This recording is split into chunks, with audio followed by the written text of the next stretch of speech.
Hi, good morning, good evening. Welcome back to the Dummy Investor channel. This is a platform for all retail do-it-yourself investors, predominantly looking to grow their wealth over a long period of time through a prudent and purposeful process of investing in the equity markets. Now, as I'd alluded in my last video, I thought I'll just do a quick short video on what the interest rate situation in India is as compared to the inflation, especially given the backdrop of the recent Reserve Bank of India monetary policy announcement on Friday. And before starting out, I do want to sort of share that I have very limited expertise in the debt side of the house in terms of managing debt assets. What I typically do is, of course, rely on investing in mutual fund debt funds to sort of uh, take care of the debt side of my portfolio. It could vary for different people, and of course, it's a function of what your appetite is, what's the duration of investment you're looking at, and what is more importantly the purpose of why you're investing your hard-earned money into a certain asset class.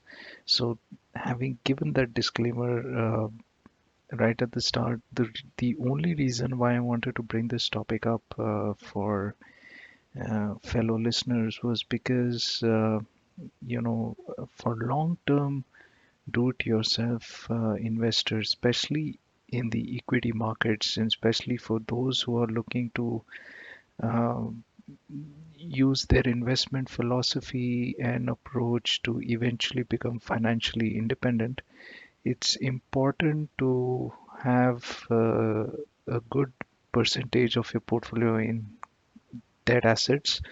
And the way I see it is just like, again, giving the analogy of a sports team, the debt piece of your portfolio is actually your strong defense. If you have a strong defense in place, then it gives you more confidence and more comfort level to um, start looking to play shots with the confidence that there is a safety net in place. And that's how I look at your investments and your assets on the debt side in the portfolio.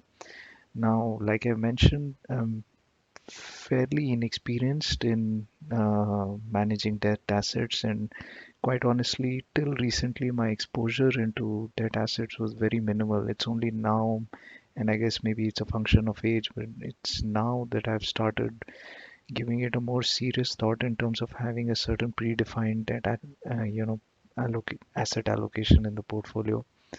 But that's a different topic altogether.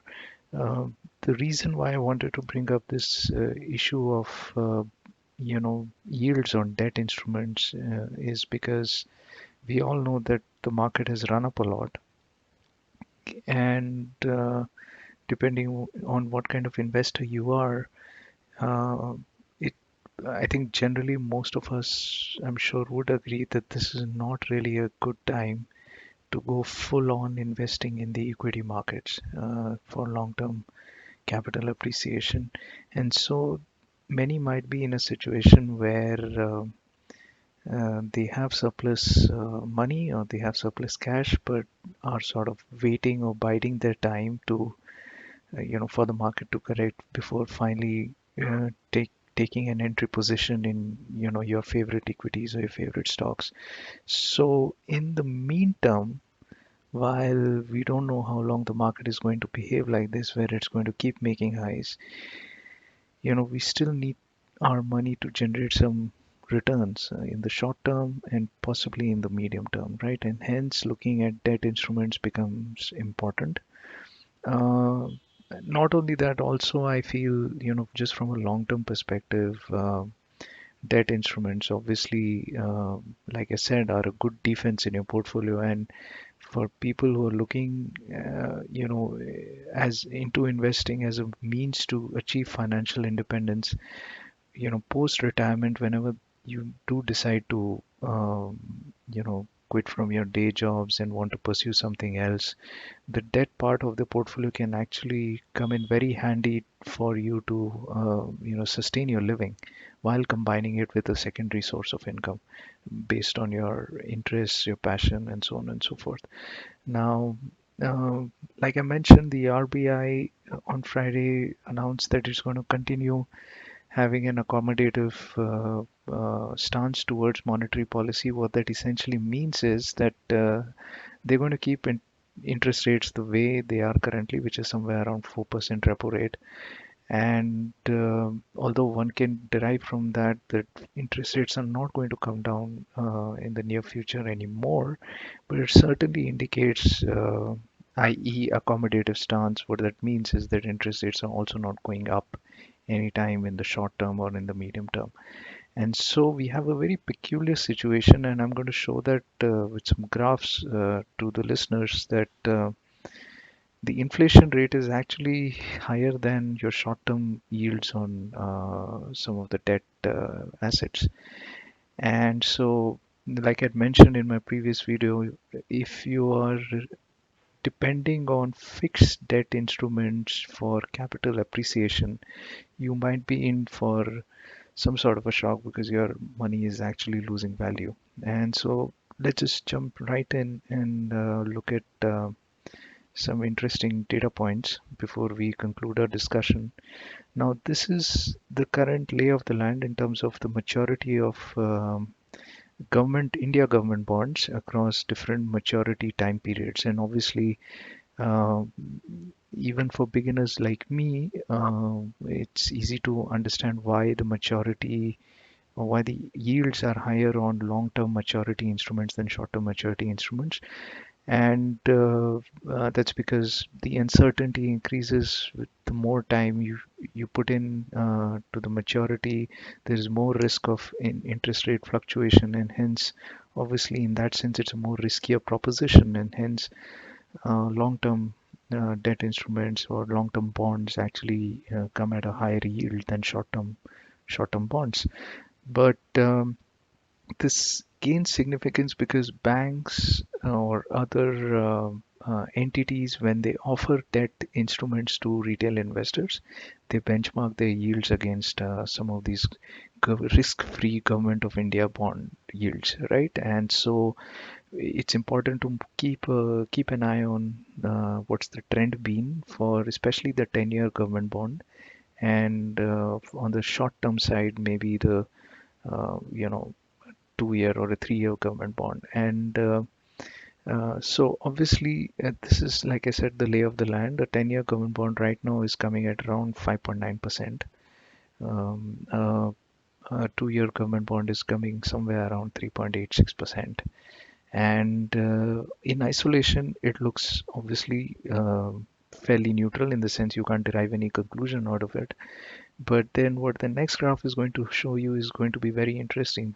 The trajectory for yields on government bonds, both on the 10-year and the short-term maturity bonds, is actually coming down. And that obviously is quite understandable given the way there has been generally an accommodative monetary policy, not just by the Reserve Bank of India, but central banks all over, as a means to help the economy prop up. And this trend has actually been occurring since the 2008 financial crisis, and it got accelerated recently this year because of the corona situation, right? So currently you see on the right hand side that if I can just bring my pointer to the laser. Currently, what you see is that the 10-year government of India bond, like I mentioned, is somewhere around 5.9%.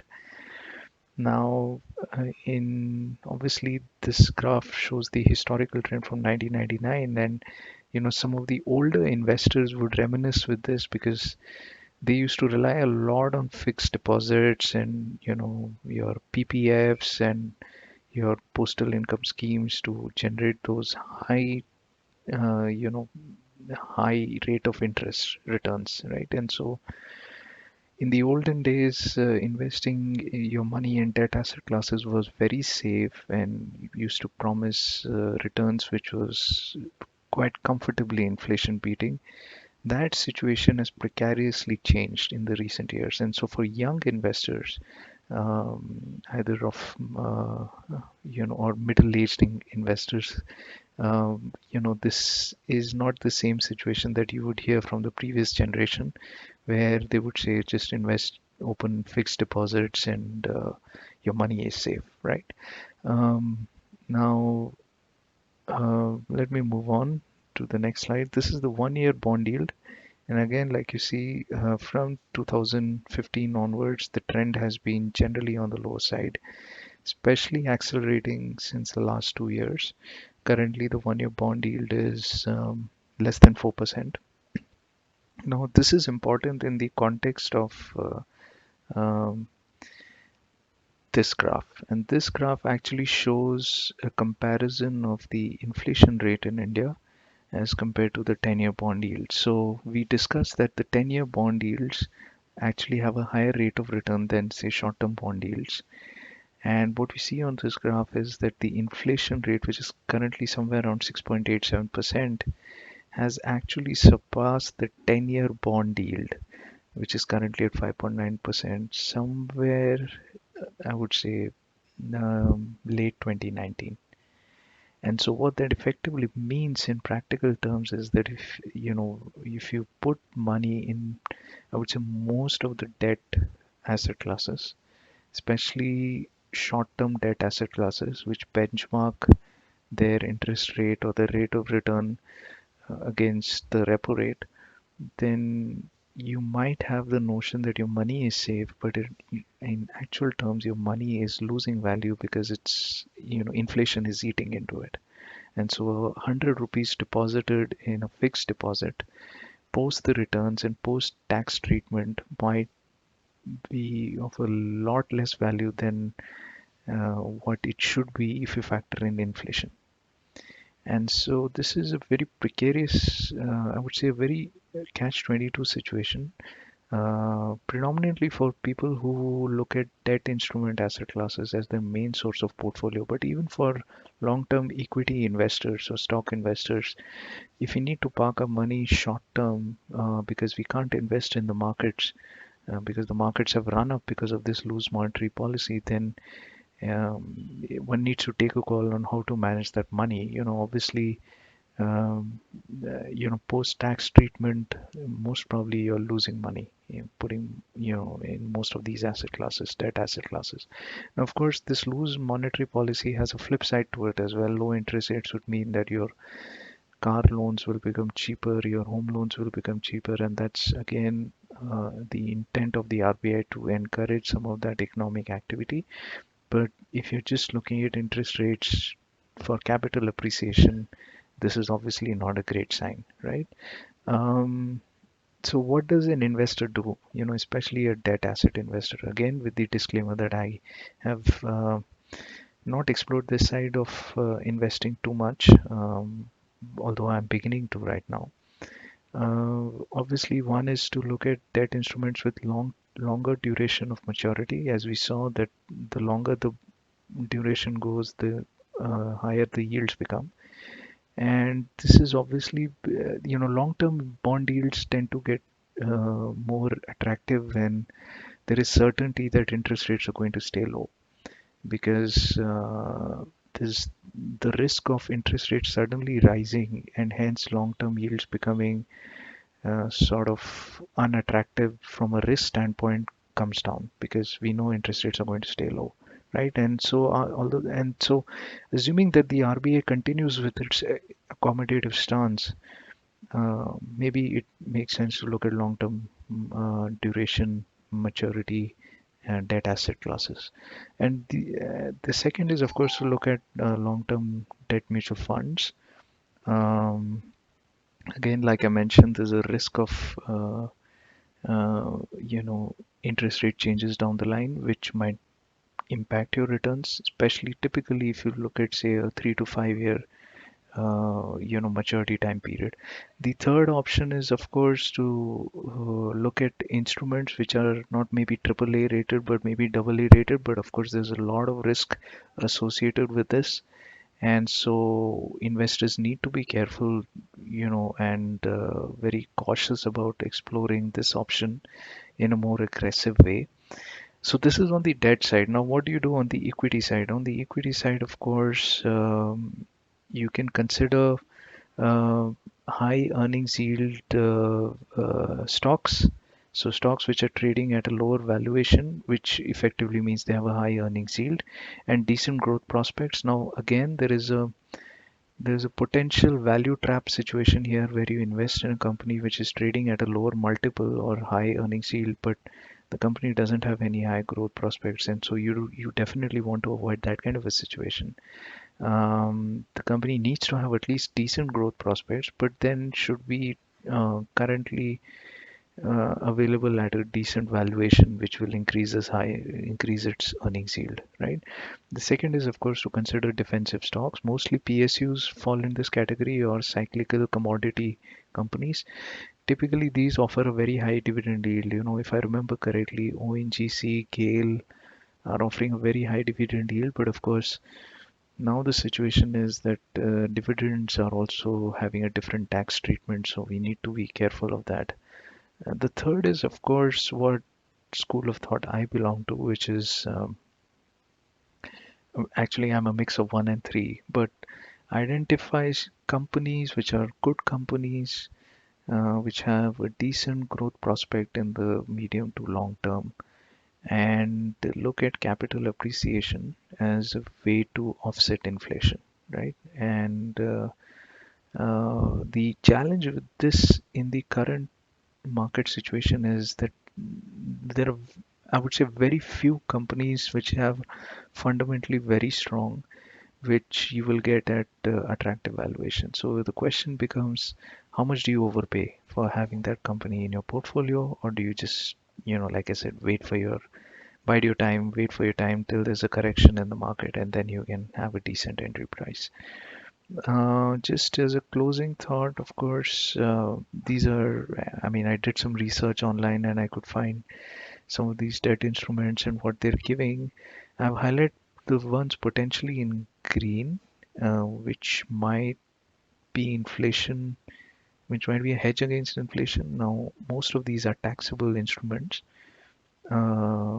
At least the interest is taxable, so we need to be careful. But clearly, you see, if you're having an inflation rate of 7%, 6.8%, there's nothing much which is giving you inflation beating cover. And bank FD rates are even more revealing because there's nothing which is an offer, and this is a 2-year FD rate, um, which is actually beating inflation. This is even pre-tax treatment. The numbers that you see post-tax, some of these returns, depending on what tax slab you're in, will come down further. And I do want to mention that good debt mutual funds have given a return of, on an average 9 to 12% in the last 3 years. It's no guarantee for the future, but that could be a worthwhile option to look at as a part of your overall portfolio strategy, and to have certain amount in a good debt mutual fund, especially given the fact that interest rates are going to continue to be accommodative, at least in the next 1, maybe 2-year time frame. So that's what I had for today's episode. I hope that this gave some useful knowledge, information. Please do like the video, please subscribe to the channel, and thank you for your support as always. Have a good day. Bye.